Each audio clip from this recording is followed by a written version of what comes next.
আমার দেশে সুদ আদায়ের জন্য সাইকেল পেলে হুন্ডা ফেলে দেয়াল গারদ করে দিচ্ছে। এমন কোন গ্রাম নাই যে সেটি 14 আনা মানুষ কিস্তির টাকা না লেছে। কি ভাই বসেন না, বসে আসেন, বসেন। কিস্তির টাকা এইদিকে আছে না? নাই আছে। কয় শাক ভাতে খাবো না, গোস্ত খা স্বামীর কথা শুনবো না, ভাঙ্গা করে থাকবো না, ঝড় বাদল মানবো না, কিস্তি দেওয়া বন্ধ করবো না, যায় আন থাকিতে সাহেবের ডিউটি কোনদিন অমান্য করবো না। কিস্তি মসজিদে ঠিকই আমরা নামাজ পড়ে যাই, কিন্তু মসজিদের মুসল্লি যদি ভাইবা লাওয়া হতো কে কে সুদি টাকা কারবার করেন হাত তোলেন, দেখা যাবে মসজিদের 12 লোক হাত তুলবি। যারা সুদ খায়, এই সুদ দেয়, সুদ হারাম করেছেন কে? সেই সুদ বাংলাদেশের চলিচ্ছে। হজ উমরা দাড়ি টুপি জুব্বা পাগড়ি দেখলে মনে হচ্ছে জিবরাইল হেঁটে যাচ্ছে। হ্যাঁ হুজুর, কি সুদি টাকার বিরুদ্ধে কথা কন না গা? আল্লাহ কোরআনে বলছেন আহাল্লাল বাইয়া হারামার রিবা, ব্যবসা হালাল সুদ হারাম কে করেছেন? আল্লাহ কোরআনে বলছেন ইয়া আইয়ুহাল্লাযিনা আমানু লা তাকুলুর রিবা, ঈমানদাররা সুদ খায় না। কার কথা? আচ্ছা বলুন তো ভাই, কেউ যদি ওযু করে বাই ছাড়ে ওযু থাকে? কথা জোরে কোয়া লাগবে। একটা মূর্খ মানুষ, একবারে মূর্খ মানুষ ওযু করছে, ওই মসজিদের ওযুখানাতে ওযু করে, ওখান থেকে ওযু করে আসে মসজিদে ঢুকতেছে। ঢোকার আগে বাংলাদেশে মসজিদে কি সব মানুষ জুতা বাইরে রাখে? এই রাখে? কেন রাখে না?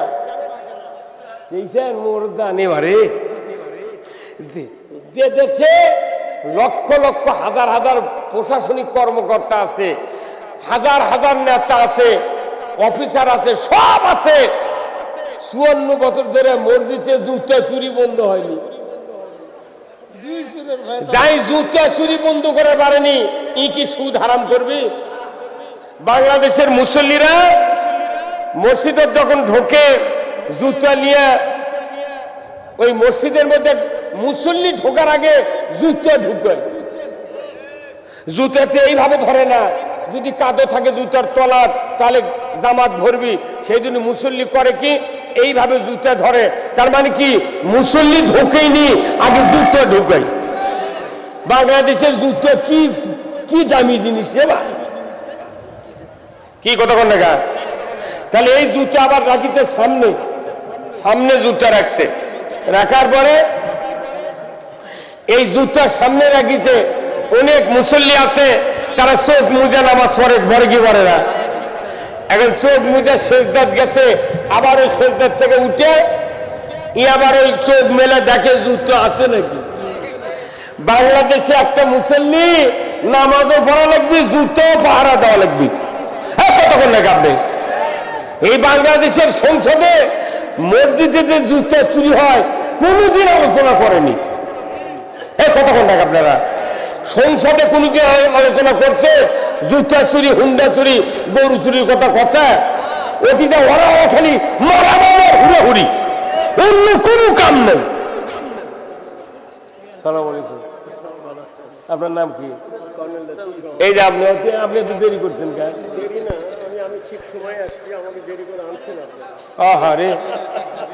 মানে এগুলো অতিথি পরিচয় না বলে বা কর্নেল, কর্নেল মানুষ, সেই কর্নেল অলির সাতকারি বোধ আপনি। মার হাবা, মার হাবা, আলহামদুলিল্লাহ, আল্লাহ তাআলা ওনার হায়াত দারাজ করুক বলুন আমিন। তাহলে আমি কি বলছিলাম?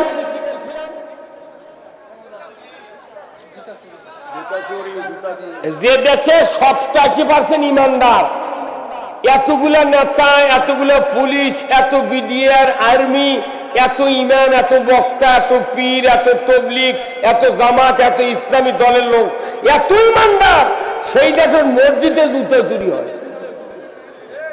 কি? তাহলে জুতা চুরি যে দেশে বন্ধ হয়নি, এই দেশের জীবনে সুদ বন্ধ করতে পারবে না।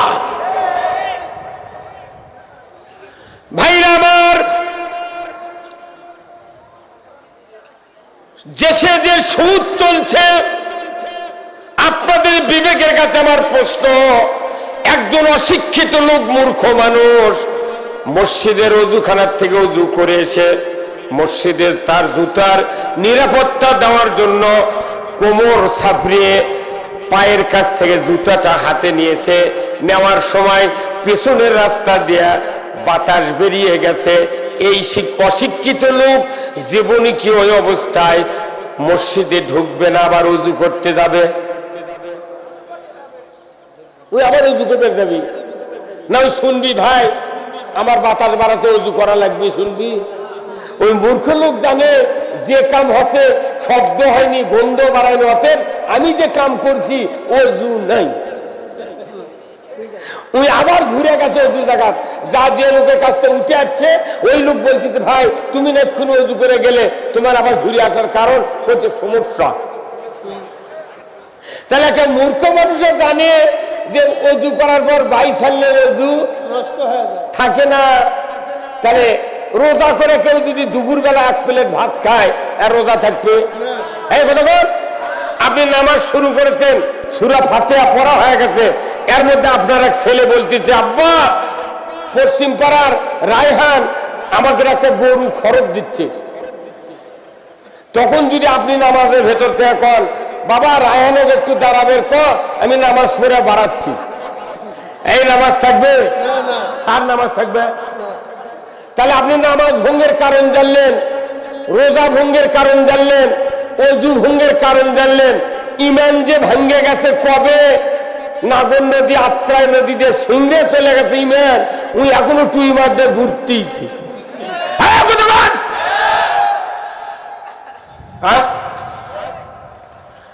অজু চলে গেলে আপনি আবার অজু করেন, রোজার ঠিক মতো আদায়ের জন্য আপনি দুপুরে ভাত খান না, আপনি নামাজের ভেতর কথা বললে নামাজ থাকবে না, এটা বিশ্বাস করেন।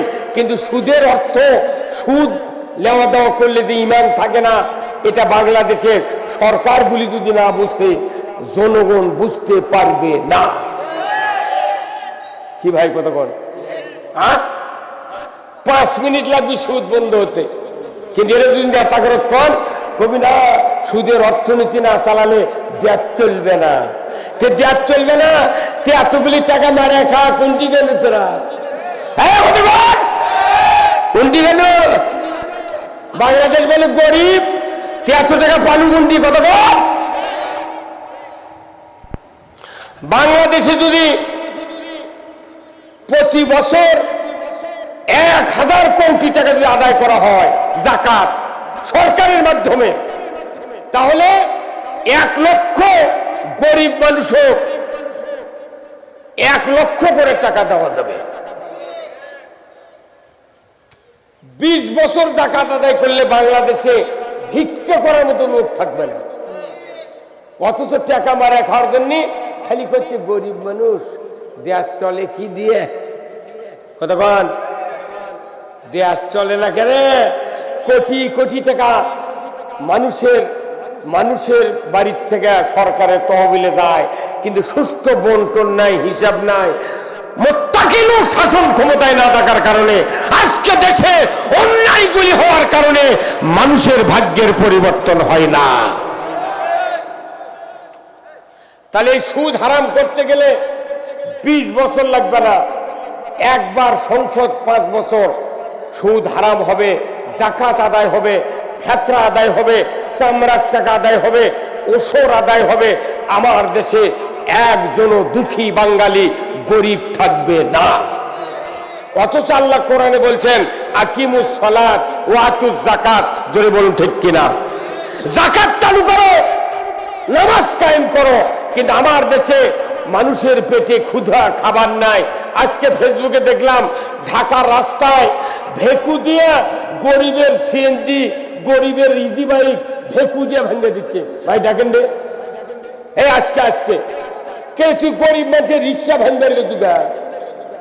তুই ভাঙ, যারকে 10টা করে মাইক্রো আছে, কার আছে, সেগুলো ভাঙ, কিন্তু গরিবের পেটত লাগতে দিচ্ছে। যত আইন দুর্বলের উপর। বাংলাদেশে এত রাস্তার যানজটের কারণে এইরকম ভাঙ্গা দিচ্ছে। রাস্তার যানজটের একমাত্র কারণ হলো সরকারকে আল্লাহ দায়িত্ব দিয়েছেন, যদি তুমি মুসলমান হও জনগণের 5টা অধিকার দিতে হবে। 1 নম্বর খাদ্যের অধিকার আদায় করতে হবে। খাদ্য, বস্ত্র, চিকিৎসা, শিক্ষা, বাসস্থান, এই 5টা মৌলিক চাহিদা সরকার যদি কায়েম করে, আমার দেশে গরিবের এত ভ্যান, ইজি বাইক, এরপরে লসিমুন, করিমুন আর সিএনজি, এত ভ্যান চালিত রাস্তা জাম কখনোই হতো না। কারণ মানুষের পেটের দায়ে সন্তান লালন পালনের কারণে তারা ক্ষতি করে যানবাহন কিনে তারা হাট বাজারে চালাচ্ছে, ধরে বোন ঠিক কিনা? এইগুলির ব্যবস্থা কেউ করে না। কৃষকেরা জমি আবাদ করে, কৃষিমন্ত্রী বানাচ্ছে মিয়া মনসুর। কত কনে বাড়ি কৃষিমন্ত্রী কে? কেন ওই দেবনে পানির নামে না? ওই কৃষি কাজের কি বুঝবি না? ওই টেবলে বাদ পেশাব করবার মানে না। মিয়া মানুষ পেশাব করে টেবলের ভারত, ও কি বানাচ্ছে কৃষিমন্ত্রী? এদেশে যদি ইসলাম কোনোদিন ক্ষমতায় দেয়, 100 বিঘা জমি আমি দেবো আগে কৃষিমন্ত্রী। এই 100 বিঘা জমি তোমার খরচে আবাদ করবে। কান্দা কাটা, হাল বোয়া, জমির বেসন ফেলান, বেসন লাগা, নিড়ানি, সার, কীটনাশক দিয়া কাটার টাকা ও রোফার টাকা তুমি দিয়া 100 বিঘা জমি আবাদ করে তোমাকে দেখাতে হবে, দেখো বাংলার কৃষকেরা কেমন খাটনি করে ধান আবাদ করে। তুমি জীবনে পানির নামনি, কাদো ঘাটনি, জমি আবাদ করনি, তুমি কিসের মূল আর কৃষিমন্ত্রী?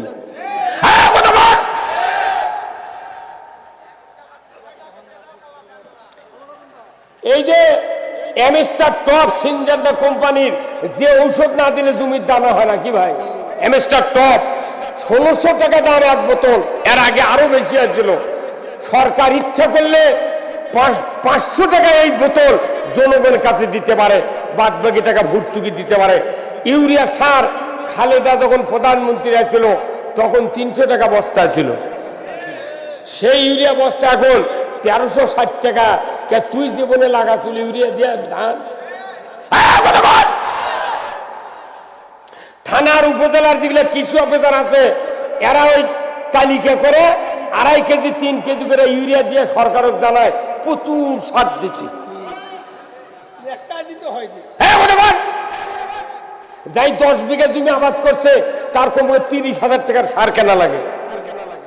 তুই 2.5 কেজি দিলে কি করে মুগরি ঘরাত দিবি? হ্যাঁ, কত টাকা আপনার? এই জন্যে খালি নামাজ রোজার বক্তৃতা দিয়া পৃথিবীতে শান্তি আসবে না। আগে কৃষকের দেখতে হবে কারা কৃষি কাজ করে, এরাই হলো জাতির শ্রেষ্ঠ সন্তান। আমরা যখন কৃষি কাজ করে ধান পান লাগে, ইরি লাগে, এই যে বৈশাখ মাসের প্রথমে যখন ধান কেবল গিয়ে কলা পাকা হচ্ছে, দানা ডাবিচ্ছে, তখন ঢাকার টেলিভিশনের থেকে বলিচ্ছে এসো হে বৈশাখ। শাড়ি, হলদা পার, সাদা শিলালা বৈশাখ উদযাপনের জন্য মাইকিং হচ্ছে, টেলিভিশনে হচ্ছে। আমরা কোটি কোটি টাকা খরচ করে বাংলাদেশের কৃষকেরা ধান আবাদ করি, আর ওরা কয়জন সেরেক করে ঢাকার টেলিভিশনের থেকে বলিচ্ছে এসো হে বৈশাখ। মানে আমাদের আবাদ যাতে বৈশাখক ডাক দিলে বৈশাখ তো ঘুম পারে না। কতক্ষণ ওই সান্তাহারের কানির থেকে কালো মেঘ করে যখন যাবার চাই, আল্লাহ কয় কে তুই যাতন হলু গে, কোথাও আমাকে ডাক দিল গে, তাহলে আমাকে যানবাহন দাও। বৈশাখের যানবাহন আছে, যানবাহন হলো বাতাস। বাতাস যখন দিছে তখন বলছেন আমি খালি হাতে যেতে পারবো না, তখন বলছে কি নিবে? আত্মীয় বাইক গেলে মিষ্টি লাগে, চমচম লাগে, তা আমাকে না সাদা কাঁটালা মিষ্টি দাও। কতক্ষণ ওই ঝড়ের মধ্যে আবার শিল দিল, পাথর পড়ে আমাদের ধান পান নষ্ট হয়ে গেল, ঝরিয়ে পড়ে গেল। আর ওরা ঢাকার থেকে করছে এসো হে বৈশাখ। তাহলে 2-4 বছর তোরা আছে আমার জমি আবাদ কর আমাকে, আর আমরা যা ধান পাকার সময় কমো আশ্বিন বৈশাখ সাহেব। হ্যাঁ, তোমাকে কোটি কোটি টাকা দেয় নেতা বানা ঢাকাত পাঠিয়ে দেওয়া আছে দুর্নীতি করার জন্য। আল্লাহ রসুলের সাহাবী হযরত উমর ফারুক রাদিয়াল্লাহু তাআলা আনহু, উনি ছিলেন অর্ধেকটা পৃথিবীর বাদশাহ করে কোন আল্লাহু আকবার। আমার ভাইয়েরা, ওমর ফারুক আল্লাহর নবীকে কতল করার জন্য আবু জাহেলের পরামর্শ অনুযায়ী 100টি উট পুরস্কার পাবে। এই পুরস্কার নেওয়ার জন্য আবু জাহেলের পরামর্শ ভিত্তিতে উমর তরবারি উঁচিয়ে বলল, উমর তোমার জবান যদি ঠিক থাকে আমি নিমিষের ভিতরে মুহাম্মাদের মাথা কেটে তোমার হাতে দিয়ে দেব। নাউযুবিল্লাহ। আবু জাহেল বলল, উমর রে, তুমি যদি মাথাটা কাটতে পারো আমি তোমাকে পুরস্কার দেব। আমি জবান দিয়ে বলছি, তুমি মাথাটা এনে আমার হাতে দিয়ে দাও। উমর তরবারি নিয়ে তীক্ষ্ণ রোদের কিরণের ভেতর দিয়া মরুভূমির প্রান্তর দিয়ে চলে যাচ্ছেন। যাইতে যাইতে সাফা মারোয়া পার হয়ে আল্লাহর রাসূল তার বাসভবনের সামনে সাহাবাদেরকে নিয়ে বসে আছেন। এমন সময় ওমর ইবনুল খাত্তাব বাড়ি থেকে বের হয়ে মাঝপথে গিয়ে যখন উলঙ্গ তরবারি ধার চিকমিক করছে, ঊর্ধ্বশ্বাসে রাসূলের বাড়ির দিকে চলে যাচ্ছে, এমন সময় নঈম নামের একজন ব্যক্তি উমরকে ডাক দিয়ে বলে, উমর, এত ঊর্ধ্বশ্বাসে ক্ষিপ্ত অবস্থায় তুমি এত তড়িঘড়ি করে কোথায় যাও? বলে, আমি যাচ্ছি মুহাম্মাদের মাথাকে কাটার জন্য। নঈম বলে, উমর রে, খবরদার, মাথা তো তুমি কাটতে পারবে না, বরঞ্চ তোমার মাথাটাই বিক্রি হয়ে যাবে রাসূলের পদতলে। গরু কর আল্লাহু আকবার। উমর রাগে টকবক করে বলল, নঈম, রাস্তা ছেড়ে দাও, আমাকে যেতে দাও। আমি মক্কার মাথা পেরিয়ে চলে যাব, সাফা মারোয়া পাহাড়ের চিপা দিয়ে চলে যাব মুহাম্মাদের বাসায়। আমি কিচ্ছু দেখবো না, তরবারি দিয়ে তার মাথা কাটবো, তুমি রাস্তা ছেড়ে দাও। নঈম বলল, উমর, খবরদার, খবরদার, মাথা পরে কাটো, আগে আমার খবরটা শোনো। বলে, কি খবর? বলে, ওই যে তোমার ভগ্নিপতি আর ফাতেমা তোমার বোন, তার বাড়ির কাছ থেকে আমি এক্ষুনি আসলাম। আমি দেখলাম তারা ওই মুহাম্মাদের উপর ঈমান এনেছে, কালেমা পড়েছে, আল্লাহর উপর বিশ্বাস স্থাপন করেছে। তুমি নিজের ঘর সামলাও, মুহাম্মাদের মাথা পরে তুমি কাটতে যাও। যেরকম আল্লাহু আকবার। ওমর রাগ করে রাস্তা বাইপাস ধরে তার ভগ্নিপতির বাড়ির দিকে যাওয়া শুরু করলো। যাইতে যাইতে যখন ভগ্নিপতির বাসার একবারে নিকটবর্তী দাঁড়িয়ে গেল, হঠাৎ করে ভেতর থেকে আওয়াজ আসতেছে, ওমান আরাদান যিকরি ফাইন্না লাহু মাইশাতান দনকা ওয়া নাহশুরুহু ইয়াউমাল কিয়ামাতি আমা। আল্লাহর কোরআন ওমরের বোন আর ভগ্নিপতি দুইজন একসাথে তেলাওয়াত করছেন। অর্থ হলো, ওমান আরাদান যিকরি ফাইন্না লাহু মাইশাতান দনকা ওয়া নাহশুরুহু ইয়াউমাল কিয়ামাতি আমা। যারা আমি আল্লাহ, আমার নসিহত, আমার বক্তৃতা, আমার বয়ান, আমার উপদেশ, আমার কোরআনের আলোচনা শোনার পর যারা অ্যাবাউট টান বিপরীত মুখেই চলবে, কোরআনের পথে না চলে বিপরীত দিকে চলবে, আমি আল্লাহ বলে দিচ্ছি তাদের জীবিকাকে আমি আল্লাহ সংকীর্ণ করে দেব।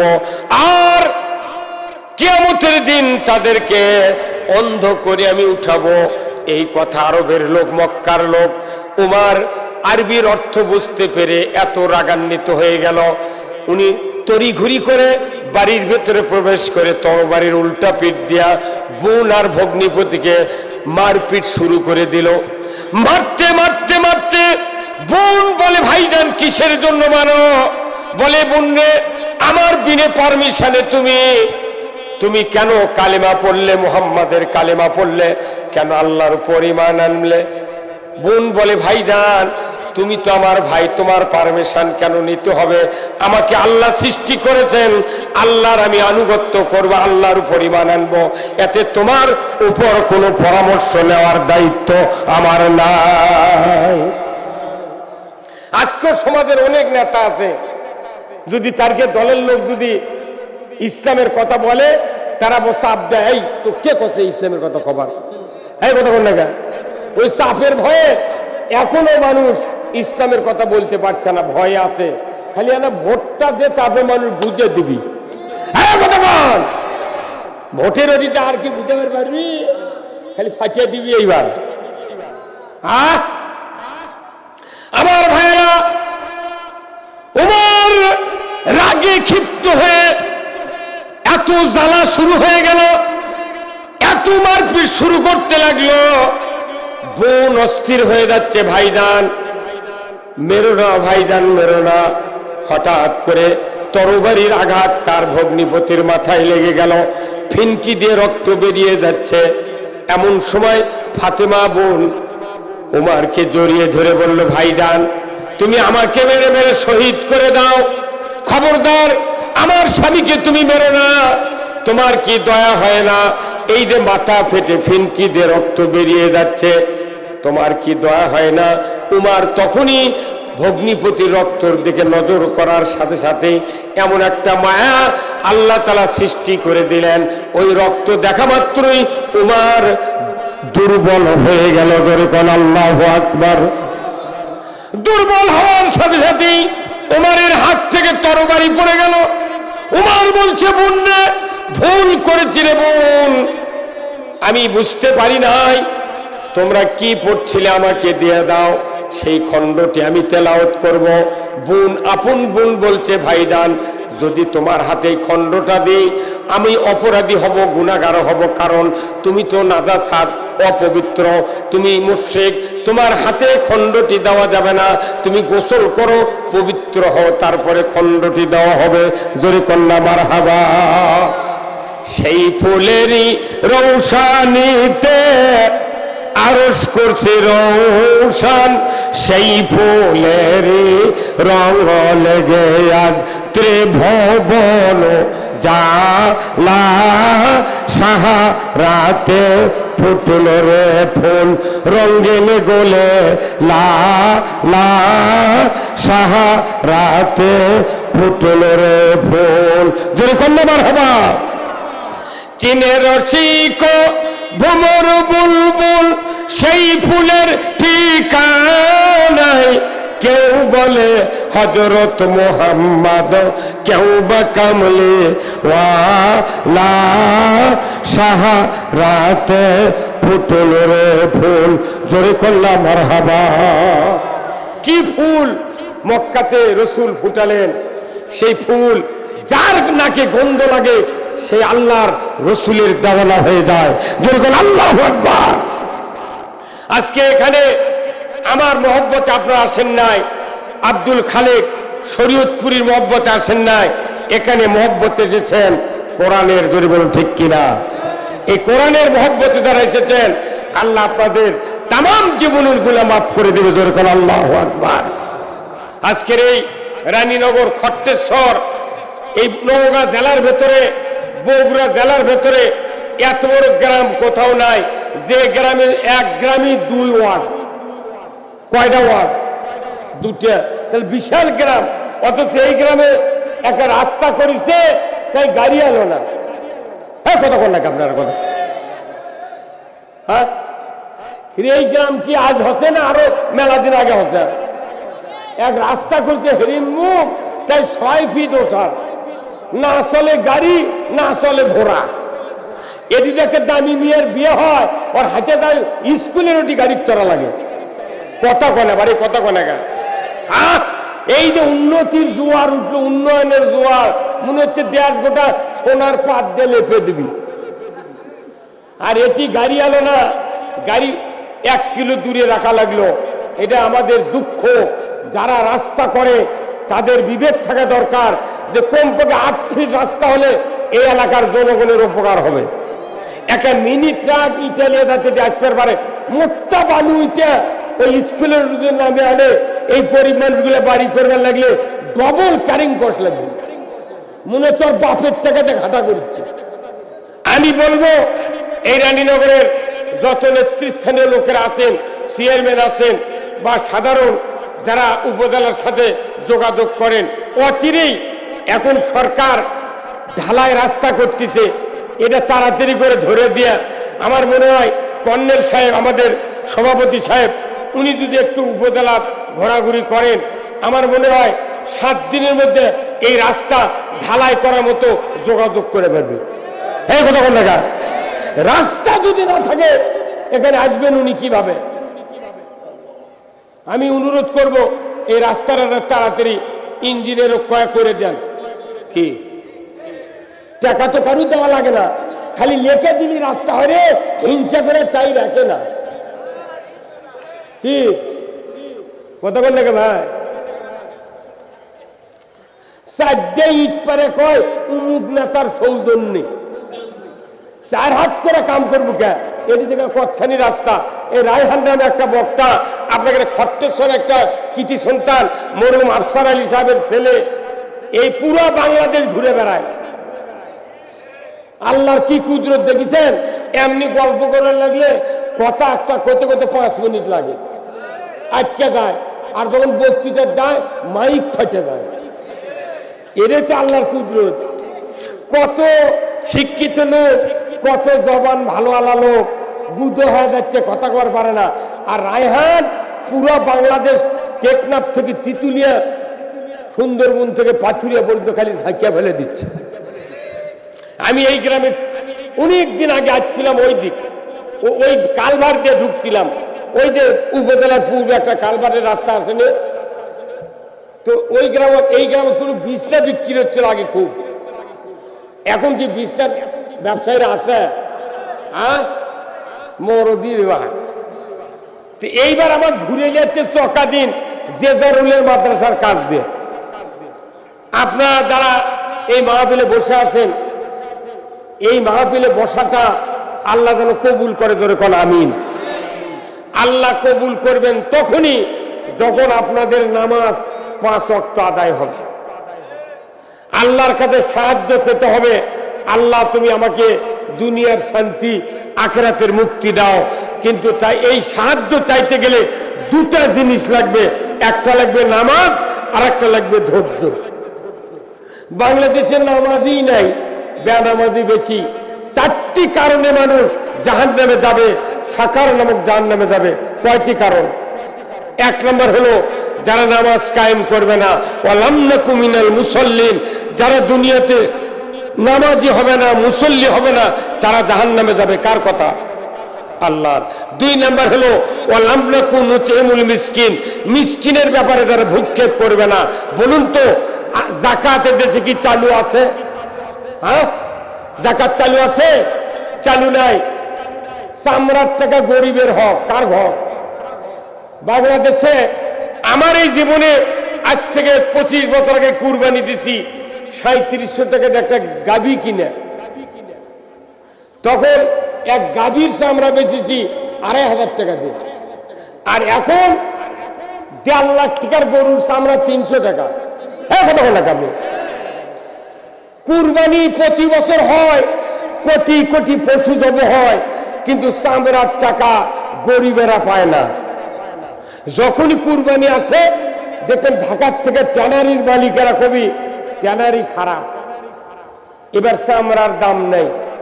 এই হুই তুলে একটা করে চামড়া 300 টাকা একবার দাম কবি, গারাকার আসবে না, পরে চামড়া বাংলা দেওয়া লাগে। গতবারে কুরবানির দিন আমি চামড়া একটা ছিলা, আমার নিজের বাড়িতে গরু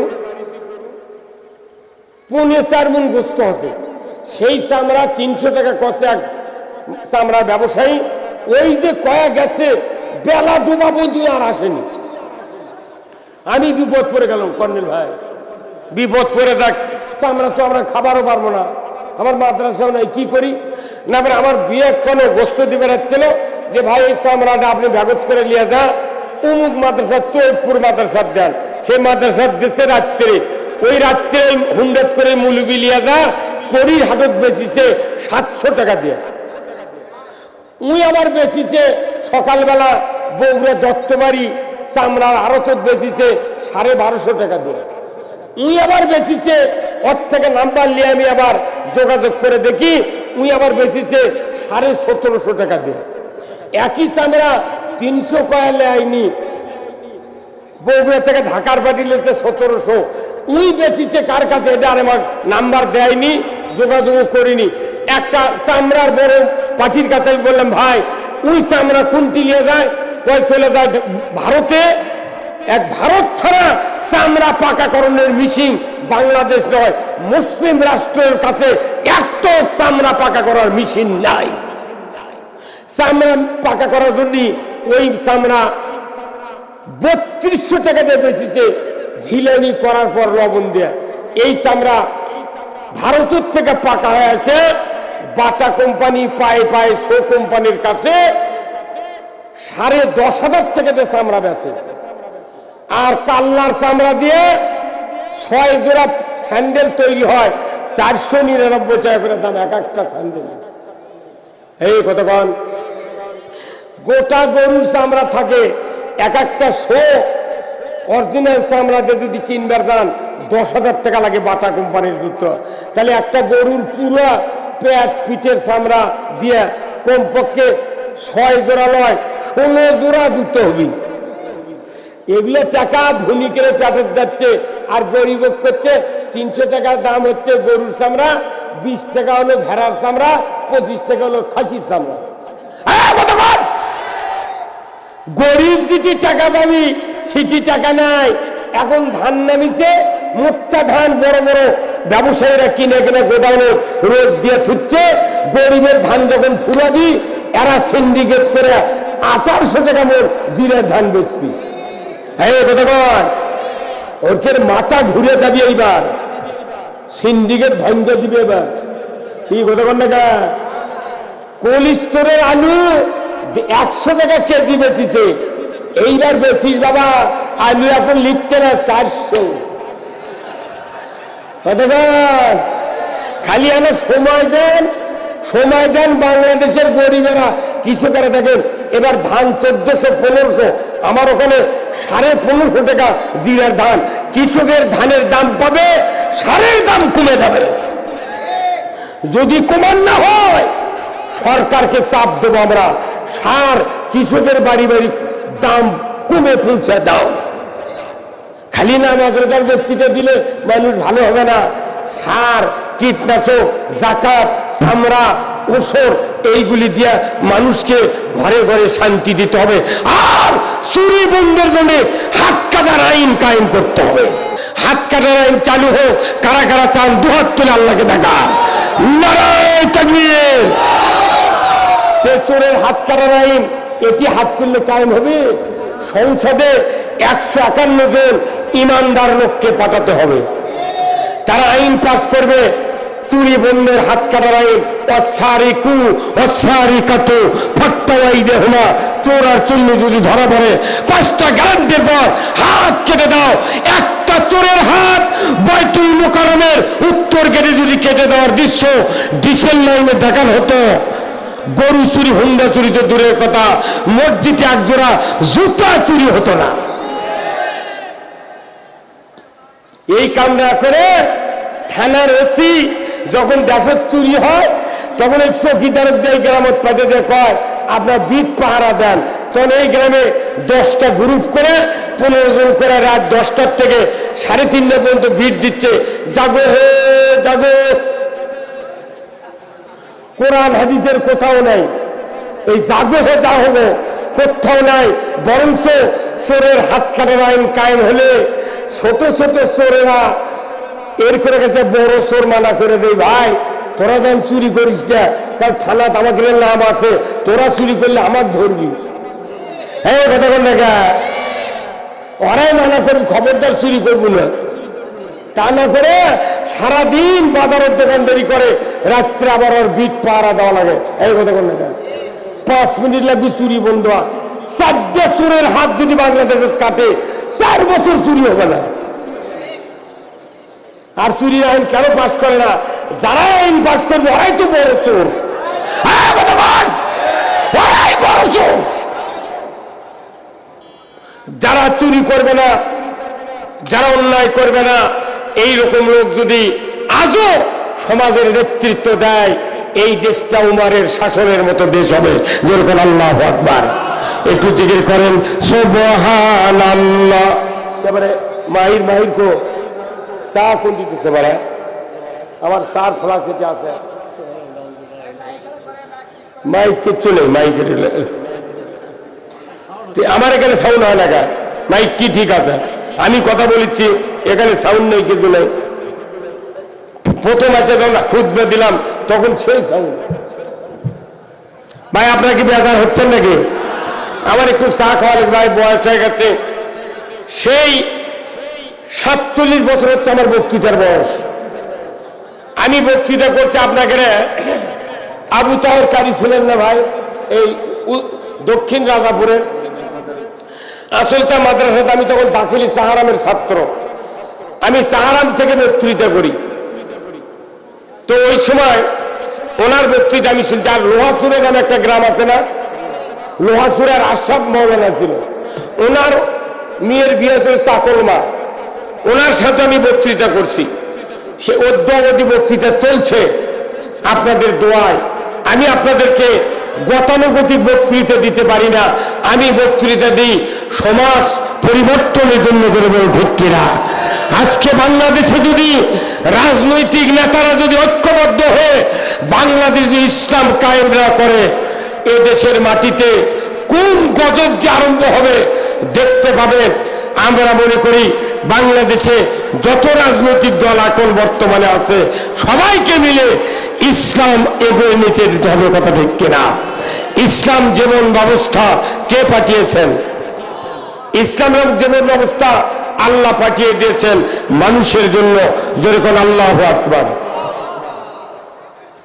আমার ভাইয়েরা আল্লাহ রাব্বুল আলামিন কোরআনুল কারিমে বলছেন ইন্নাদ-দীনা ইনদাল্লাহিল ইসলাম নিশ্চয় ইসলাম নামক জীবন ব্যবস্থা আমি আল্লাহ আমার কাছে প্রিয় বান্দা তোমাদের কাছে যদি এটা প্রিয় হয় দুনিয়ায় শান্তি হবে আখিরাতে মুক্তি হবে সমাজে চুরি বন্ধ হবে জানা বন্ধ হবে ঘুষ বন্ধ হবে সুদ বন্ধ হবে অন্যায় অপকর্ম বন্ধ হয়ে যাবে ইসলাম পাঠিয়েছে আল্লাহ তাআলা মানুষকে শান্তি দেওয়ার জন্য জোরে কন্যা মারহাবা সেই ইসলাম কোরআনে আছে কোথায় আছে কিন্তু আমাদের সমাজে নাই ইসলাম কোরআনে থেকে লাভ নাই সমাজে কায়েম থাকতে হবে আমার ভাইয়েরা আমি বলতে চাই ইসলাম নামক জীবন ব্যবস্থা যে আল্লাহ ফরজ করেছেন কায়েম করা ওই জীবন ব্যবস্থা যদি বাংলাদেশের আজকে 18 কোটি ইমানদার যে দেশে শতকরা 87 জন মানুষ ইমানদার মুসলমানের দাবিদার ওই দেশে ব্রিটিশের কাফেরের আইন পাশ করা আছে ধরে বলুন ঠিক কিনা মুসলমানের দেশে ব্রিটিশের কাফেরের আইন চালু করা আছে কিয়ামত পর্যন্ত যদি জিবরাইল বক্তৃতা দেয় বাংলাদেশে শান্তি কায়েম হবে না শান্তি কায়েম হবে নারায়ে তাকবীর নারায়ে তাকবীর প্রধান বক্তার আগমন খালেক ভাইয়ের আগমন শরীয়তপুরের আগমন লিল্লাহে তাকবীর আলহামদুলিল্লাহ আমি দীর্ঘদিন পর আব্দুল খালেক শরীয়তপুরি ভাইয়ের সাথে দেখা হলো আজ থেকে প্রায় 25-26 বছর আগে এই খট্টিশ্বরে এক পাড়ায় আমি মাহফিল করেছিলাম এই খালেক ভাইয়ের সাথে আব্দুল খালেক ভাইয়ের সাথে আজকে আবার দেখা হলো তো যাই হোক উনি আপনাদের সামনে এসেছেন কথা বলবেন আমি একটি কথা বলে আপনাদের কাছ থেকে বিদায় নেব সেই কথাটা হলো যে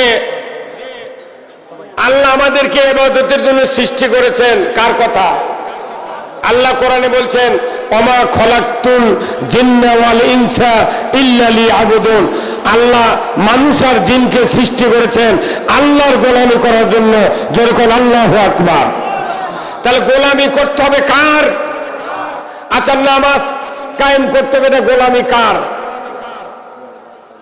আল্লাহর গোলামের কাজ না? আচ্ছা কোন তো নামাজ পড়তে দিনে কয় ঘন্টা লাগে? একটা মানুষ যদি 5 ওয়াক্ত নামাজ মসজিদে পড়ে তাহলে কয় ঘন্টা লাগে? 1 ঘন্টা হলেই যথেষ্ট। কতক্ষণ লাগে? তারপরে 1.5 ঘন্টা ছিলাম, তাহলে 24 ঘন্টায় দিন 1.5 ঘন্টা বাদ দিলে কত বাঁচে? 22.5 ঘন্টা বাঁচে। আচ্ছা বলেন তো হজ করলে কয় দিন লাগে? হজ করলে লাগে 1.5 মাস। 1.5 মাস। উমরা করতে লাগে 15 দিন। আপনি যদি কুরবানি করেন ইবাদত, একটা কুরবানি একটা ইবাদত, এই কুরবানি জব করতে লাগে 10 মিনিট। কতক্ষণ?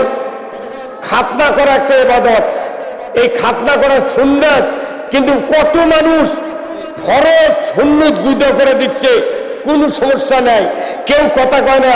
কিন্তু যদি খাতনার মতো সুন্নাত যদি কেউ না করে, আল্লাহ না করুক, যদি বেটা এমবিবিএস ডাক্তার হয় আর সে যদি খাতনা না করে, 2 লাখ টাকা যদি মাসে বেতনও পায়, ফকিন্নির বিটিও ওর সাথে বিয়ে বসবে না। হ্যাঁ কতক্ষণ? তাহলে খাতনা করতে লাগে 10 মিনিট। আপনি রাস্তায় কাঁটা পড়ে আছে, এটা সরালে সোয়াব পাবেন, কোমর সাবরে কাঁটা ফেলে দিবেন, বেড়ার ওইপার লাগে 1 মিনিট। আপনি এতেকাফ করবেন 10 দিন, এতেকাফ করবেন 3 দিন, আপনি বিয়ে করবেন লাগে 1 ঘন্টা বিয়ে পড়াতে। এমনি করে যতগুলি ইবাদত আছে সব ইবাদতের ভেতর আরেকটা ইবাদত হলো জানাজা করা। যদি নিজের সন্তান জানাজা করে সময় লাগে 12 মিনিট, আর অন্যের বেটা জানাজা করলে সময় লাগে 7 মিনিট। অন্যের বেটা যত আলিম হোক, পড়ার জানাজা করতে ওর চোখে 1 ফোঁটা পানি মারায় না। কি ভাই? ওই খালি কয় অন্যের বেটা, অন্যের বাপ, আল্লাহু আকবার, যা হয় হয়। কি নিজের বেটা যদি জানাজা করে লাগবে কমপক্ষে 12 মিনিট। তাহলে এইগুলি হচ্ছে ইবাদত। আপনি তাহাজ্জুদ পড়লেন, নামাজ পড়লেন, সব ইবাদত করলেন, কিন্তু আপনার ঘরে বাড়ির বারান্দা আছে পালসার হুন্ডা, আঙ্গিনাতে সাইকেল, গোয়ালে আছে গরু, পুকুরে আছে মাছ, রাত্রে ঘুম পাড়িচ্ছেন, আপনার হুন্ডা চুরি হয়, গরু চুরি হয়, পুকুরে মাছ চুরি হয় কি হয় না? তাহলে এইগুলি এমন একটা ইবাদত আছে যে ইবাদত আপনার এইগুলি পাহারা দেবে। সেই ইবাদত হলো ইসলামী জীবন ব্যবস্থা যদি বাংলাদেশে কায়েম হয়, আপনার চুরি হবে না, দুনিয়ার কোনো অশান্তি জমিনে ঘটতে পারবে না। ধরে বলতে কিনা? এই ইসলাম কোথায় আছে? কোরআনে। সেই ইসলাম বাংলাদেশে কায়েম হোক আপনারা কি চান? কারা কারা চান? দুহাত আল্লাহকে দেখান। লিল্লাহে তাকবীর, নারায়ে তাকবীর।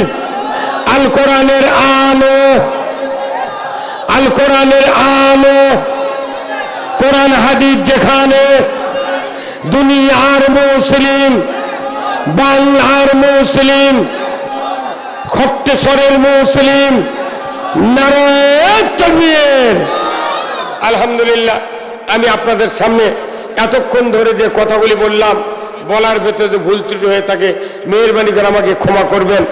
আপনাদের সামনে সুনামধন্য আন্তর্জাতিক খ্যাতিসম্পন্ন বক্তা আমার ভাই আব্দুল খালেক শরীয়তপুরি, উনি এসেছেন। আমি ওনার জন্য দোয়া করি, ওনার কাছে আমিও দোয়া চাই।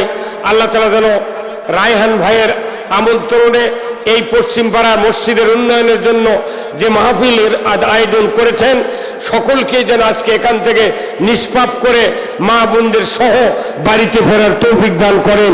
বলে আল্লাহুম্মা আমিন। আমার জন্য আপনারা দোয়া করবেন। আপনাদের কাছ থেকে বিদায় নিচ্ছি। ওমা আলাইনা ইল্লাল বালাগ। আসসালামু আলাইকুম ওয়া রাহমাতুল্লাহি ওয়া বারাকাতুহু।